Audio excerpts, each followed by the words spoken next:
Sinabi rin ng senador na naiintindihan niyang alalahanin ng mga mambabatas na hindi kumbinsidong dapat magkaroon ng paglilitis. Dagdag nito, hindi rin nakatutulong ang naging tiyempo ng impeachment complaint dahil sinumite ito ng Kongreso sa Senado noong Pebrero 5 na uling araw ng Okay, magandang araw po sa inyong lahat and welcome po ulit dito sa ating YouTube ng Tabunon PH channel mga kababayan, and nandito naman po tayo para sa ating panibagong reaction video ngayon po ay June 5, 2025 mga kababayan, panglimang araw ng Hunyo, at nako, nandito pa rin po tayo sa issue ng impeachment trial ni Vice President Sara Duterte. Kahit alam na natin mukhang malabo na ito mga kababayan. Again, bago natin umpisa na itong pag-uusapan natin ngayon, ipaalam ko lang sa lahat mga kababayan na sumusuporta tayo kay VP Sara, pero personally gusto ko ring ituloy itong impeachment trial kasi para magkalabasan na lahat. Okay, yan yung gusto ko. Kung itigil man lang, mas mabuti. Kung gusto nila patuloy, mas okay rin sa akin para yun nga, magkalabasan ng lahat. At anong pag-uusapan natin ngayon mga kababayan? Kasi ito, sabi ko nga, patungkol ito sa impeachment trial. Ano na nangyayari ngayon? Itong mga bata ni Tamba mga kababayan, nag-iiyak ka na. Nag-iiyakan, bakit? Tanong natin. ito nag-iiyakan kasi mukhang hindi matutuloy yung impeachment. At mukhang hindi marirelease yung mga in-insert na projects. Kasi wala ng impeachment. Yun kaya ang iniiyak nila. Ay comment nyo dyan mga kababayan kung anong masasabi nyo dito. Or naiiyak sila kasi totoo ngang meron silang na-discovery kay VP Sara. Nako, ewan ko lang mga kababayan kasi ang labo talaga ng argumento nila mga kababayan yung confidential funds, yung death threat kay PBBM, di ba? Kasi kung talagang may kaso yan, halimbawa nandun na yan sa NBI, yung kaso na sinasabi nilang death threat kay PBBM, yet wala naman ano na nangyari ngayon. Di ba? And then kung talagang nakikita nilang nagnakaw si VP Sara, hindi pwede silang mag-file namang kaso. Hindi naman immune yung Vice President, di ba? Bakit talaga gusto nila yung impeachment? Nako, may plano kaya sa 2028 itong mga taong to? At ito na nga mga kababayan, sila na lang nag-aaway ngayon. Di ba? Yung si VP Sara, nandun sa The Hague, papunta na ngayon ng Pilipinas, pabalik na. Walang pakialam sa kanila. Basta ready na si VP Sara. Well, anyway, ano pag-usapan? Ito na nga mga kababayan. Mga bata ni Tamba, yan, umiiyak na. Dahil sa ginagawa dito ng mga senador patungkol dito sa impeachment trial. Ayan, mga kababayan, i-play natin, pakinggan natin ito. By the way, bago natin i-play mga kababayan, paki-like and share po ng videos natin, and then paki-subscribe na rin po sa ating channel. And then pati po sa ating ibang social media accounts, nandiyan po nakapost po yung sa Facebook at sa TikTok.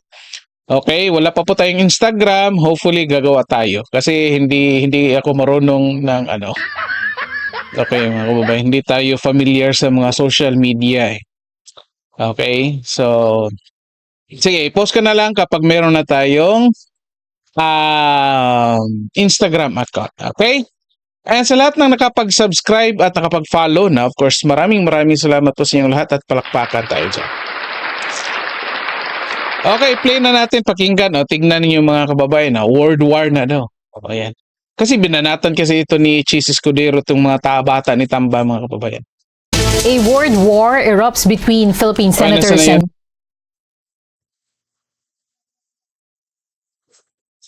Ayan hindi forward lang natin mga kababayan.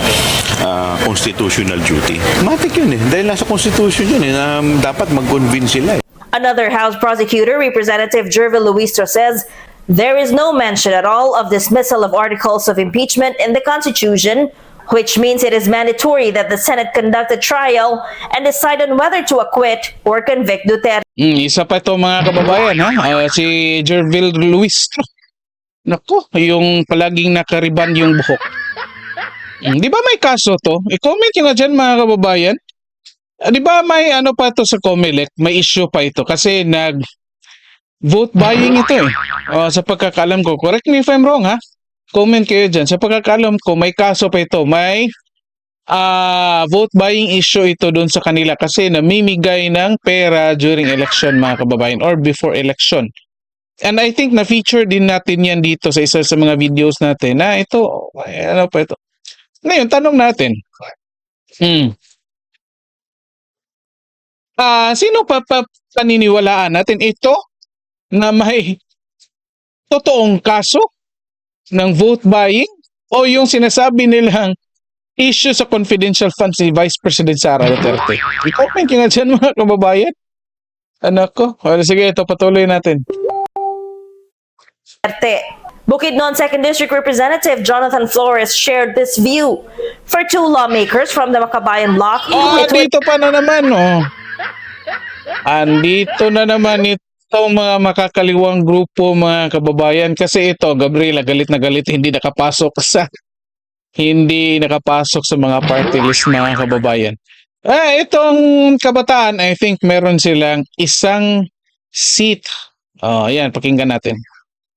would be unacceptable for the Senate to adopt the alleged draft resolution seeking to dismiss the articles of impeachment against Duterte, saying it is tantamount to absolving her from the allegations. Napakagarapal naman na gawin yan ng Senado sa ngayon. Ang umiingay na panawagan ngayon ay put the Vice President in trial. Sobrang Garapal pa talaga mga kababayan ha. Sino bang garapal ngayon? Kinakalaban yung gobyerno pero ang perang ginagamit ay pondo galing sa gobyerno. Sinong garapal ngayon? I-comment nyo nga dyan mga kababayan.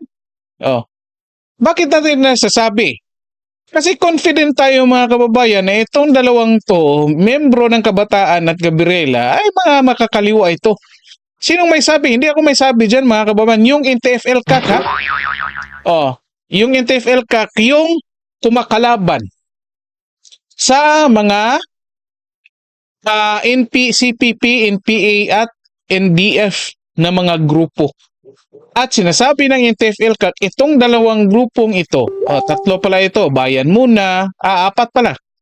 Bayan Muna, ACT Teachers Party List, Kabataan, at Gabriela ay mga fronts ng CPP, NPA at NDF.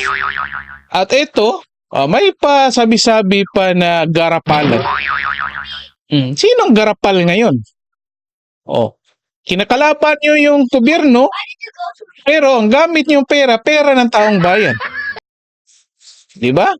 Ang purpose nakikita ko ng goal ng mga grupo na ito mga kababayan ay pag-aawayin yung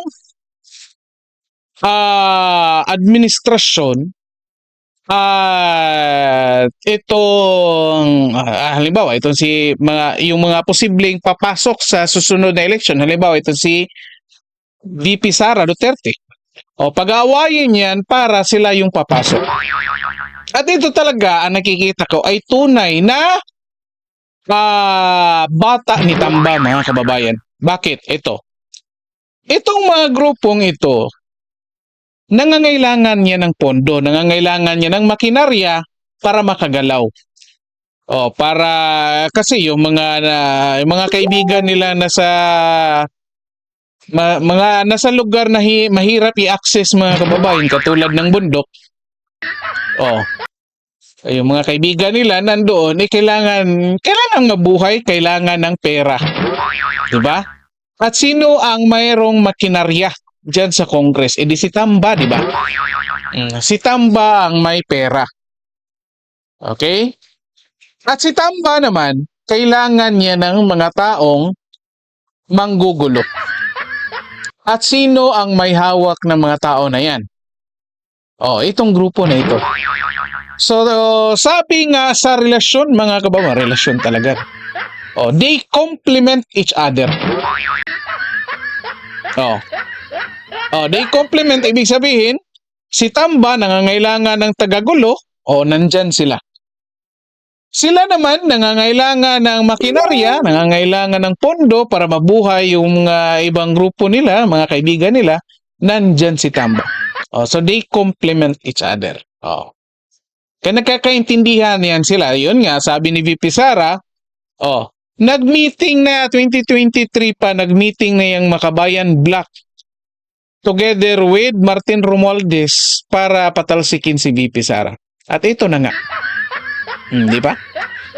Ang problema, mukhang ayaw ng PBBM administration or kung sino mang may hawak ni pambansang waiter, mukhang ayaw niyang ituloy kasi mukhang mabubulgar yung mga katarantaduhang ginagawa nila. At ito na ngayon, sila na yung mga nagkakagulo. Wala pang ginawa si Sara dyan, ha, mga kababayan? Walang ginagawa si VP Sara, wala sa Pilipinas si VP Sara, walang sinabi si VP Sara. Yet sila na nagkagulo-gulo. Binanatan sila ni Chis Escudero kahapon na kasi raw sumusunod sa mga utos ni Martin Romualdez at ngayon ito bumabanat din dito sa Senate, lalo na kay Senate President Chis Escudero, mga kababayan. Diba? Sila na lang. So, ayan nga, masasabi ko, ito talaga mga Duterte, master of art of war talaga ito. Mukhang bata pa lang, pinababasa na ni PRRD ng art of war, mga kababayan. Kasi, ito, technique ito divide and conquer. Anyway, papatuloy muna natin, pakinggan muna natin yung iba. Lalo na itong si TikTok dancer Raul Manuel. Kahiya bilang isang Pilipino na may ganito tayong Nakakahiya bilang isang Pilipino. Nakakahiya bilang membro ng Kabataan Party List. Kasi ayan, ngayon sa social media, mga kababayan, lumalabas yung issue ng rape ng isang membro ng Kabataan Party List na pinagsamantalahan ng kanilang leader. Hanapin nyo, nandyan sa social media ngayon. Hindi lang natin palalabas dito kasi ibang topic na. yung mga senador na nag-a-attempt na i-dismiss na lang yung articles of impeachment na nakarating sa kanila. ML Party List Representative-elect Laila De Lima hopes a senator will move to counter the draft resolutions. I hope that a senator, one of the members, would also file a counter motion. This time, ang motion is that to immediately convene as an impeachment court. Several Anyway, ito pa isa mga kababayan, di ba? Si Laila De Lima. Dito natin masasabi, bago natin patuloy itong mga ibang congressman, mga kababayan, ha? Kasi nagalit sila kay Chis Escudero. Pag-usapan natin ng mabilisan itong si Laila De Lima. Alam naman natin na miyembro ito ng liberal. And unfortunately, ilang beses ko na sinabi dito mga kababayan sa ating channel, na mukhang itong liberal, meron itong sabwatan sa, again, masakit na sabihin mga kababayan, ito yung nakikita ko na mukhang itong liberal at makakaliwang grupo ay may sabwatan. Okay? Kasi tignan nyo yung for the past elections mga kababayan, sila yung nagkakampihan, di ba? Gusto nila ipasok si Lenny. Kahit basta kayo na. Gusto nila ipasok si Lenny. Galit na galit sila sa mga Duterte. Kasi nga linalabanan sila sa mga Duterte. At ito ngayon, di ba? Nakapasok na nga itong si Laila De Lima, si Chel Jokno. Naku, kumampi pa kay Tamba. Di ba? Kumampi kay Tamba. So, ano ibig sabihin yan? Confirm yung relationship ni Tamba at doon sa mga makakaliwa. Kasi kailangan nga ni Tamba ng mga tao at yung mga makakaliwa kailangan ng makinarya. Ayan, nagkaisa na sila. Pati itong mga liberal, mga kababayan. Pero again, balikan ninyo. Nag-ingay ba itong liberal patungkol sa issue ng BICAM? Doon sa mga in-insert na budget or mga amounts doon sa bicameral meeting nila, BICAM report? Wala. Di ba? walang nag-ingay na liberal. Oh, well, anyway, dito natin makikita na talaga nagkakampihan na sila laban kay VP Sara Duterte. Mukhang merong kinatatakutan, mga kababayan. I-comment nyo dyan kung ano yun, ha? Well, anyway, ito, pagpatuloy natin kung ano ang masasabi ng mga ibang senator doon sa banat ni Chis Escudero, mga kababayan. Congressmen also denied insinuations that their position on Duterte's impeachment case is dictated by House Speaker Martin Romualdez. Amid the clamor for the Senate to begin Duterte's impeachment trial, Senate President Francis Escudero said it is not the Senate's job to follow the House Speaker like several members of the lower chamber. Ang mga kongresista tila nasasanay na diktahan ang Senado kaugnay sa gusto nilang mangyari sa impeachment. Forward natin, mga kababayan. Noong nakaraang eleksyon, ako po'y nanalo muli. Dinidiktahan po ba kayo ni Speaker? Never po. Ako sa parte ko, bihirang-bihira kami magkita ni Speaker. House Prosecutor Representative Lawrence Defensor for his part says lawmakers should not work for anyone else but for the country and in accordance with the Constitution. ABS-CBN News tried to get Romualdez's comment but he has yet to respond. Vivian Gulia. Anyway, hindi daw sila sumusunod kay Martin Romualdez, mga kababayan. Pero dito, ito, last month ito, May 17 ito, sinabi dito ni JJ Suarez, mga kababayan. May sinabi dito si JJ Suarez,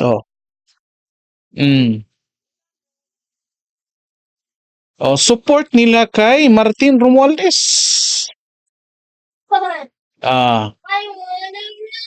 Nasaan ito? Suarez Romualdez may support to continue House leadership. Ayan.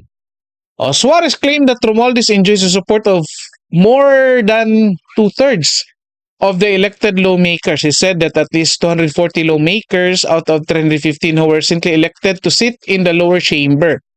Okay? This already super majority. Said Suarez, who is also a treasurer of the dominant Lakas CMD Muslim Democrats Party. The speaker has the numbers. He further explained that as of Saturday, May 17, no less than 240 members have already signed the manifesto of support. Di ba? With this kind of broad support, any attempt to challenge the speaker is simply unrealistic. The House wants stability and progress, and Speaker Romualdez delivers both. Binulgar na yan dito ni JJ Suarez, mga kababayan, na kung anong gusto ni Tamba, gagawin yan ng mga miyembro. Ito na nga, of course, hindi lang directly, mga kababayan. Pero kung titignan nyo yan, i-analyze nyo yung mga statements ni JJ Suarez dito, it's about unity, output, and trust in the speaker's steady hand and political principled leadership. Basahin nyo na lang, tignan nyo, analyze nyo yung linya na yan, mga kababayan. Anong ibig sabihin yan? Comment nyo dyan. Yun na nga, sabi ko, mga kababayan, si Martin Romualdez, kailangan ng tagagulo. Ayan yung mga makakaliwang grupo. Yung mga kaliwang grupo, kailangan ng makinarya, para mabuhay sila. Nandyan si Martin Romualdez. At ayan, nagkampihan na sila ngayon. At ito, mukhang merong hindi nakipagsundo. Na dito kay Chis Escudero na mukhang may ibang hawak at hindi si Martin Romualdez. At ayan, si Chis Escudero ang nangungunang mukhang pumipigil dito sa impeachment trial ni VP Sara, mga kababayan. Bakit? Kasi nga, mukhang merong natatakot na maibulgar kapag matuloy ang hearing na yan or trial na yan, mga kababayan. Okay? Kasi, sabi nga ni VP Sara, gusto niya ng bloodbath. Handang-handa na yan si VP Sara, mga kababayan. Kahit si Amy nga gusto ng umpisahan. At yung ibang senator, ito, pakinggan ninyo si Amy, mga kababayan, ha? O, ayan. Anong sabi dito ni Amy? Definitely, pag-uusapan ng maigi. There's so many options and so many malabo. Kaya gusto natin yung pinaka-sang-ayon sa batas at yung pinaka mabilis din kasi, well, ilang araw na lang to, no? 3 araw na natitira. Wala na mapapag-usapan. Kung itatawid hanggang sa 20th Congress, isang tumataginting rin na tanong yun. Hindi natin alam. Kaya dapat pag-usapan ng maigi. Kaya inaanyayahan ko nga si SP, mag-caucus na kami. At maraming nalalabuan, maraming opinions. Di ba nag-manifest na si Senator Tolentino, nagsalita rin si Risa, nagsalita rin si Coco. Kailangan yata pag-usapan ng lahat kasi hindi lang yung tatlo ang may opinion dyan, kundi ang bawat senador. Samantala, bukas naman daw si Senador Joel Villanueva sa All Senators Caucus. Bagamat bukas ang senador, ni isang mambabatas anya ay wala pang nagmomosyon sa plenaryo ng Senado. Alam mo kasi, I'm open to that. More than willing. No one has ever filed a motion here in the plenary. That's why I feel bad na parang ba't nagsasalita lagi sa media, etc. And again, consistent with what I've been saying since day one, I don't want to talk about it. Senator Judge. Gayunpaman, nanindigan si Senador Alan Peter Cayetano na obligadong Senado na magsagawa ng impeachment trial laban kay Duterte. Anya, walang choice ang mataas na kapulungan, kundi sundin ang sinasabi ng konstitusyon. Sinabi rin ng senador na naiintindihan niyang alalahanin ng mga mambabatas na hindi kumbinsidong dapat magkaroon ng paglilitis.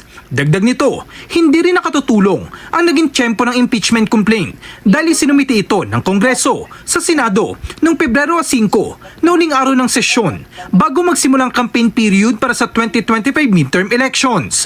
Gayunpaman, dapat pagbotohan anya ng mga senador kung susundin ng konstitusyon.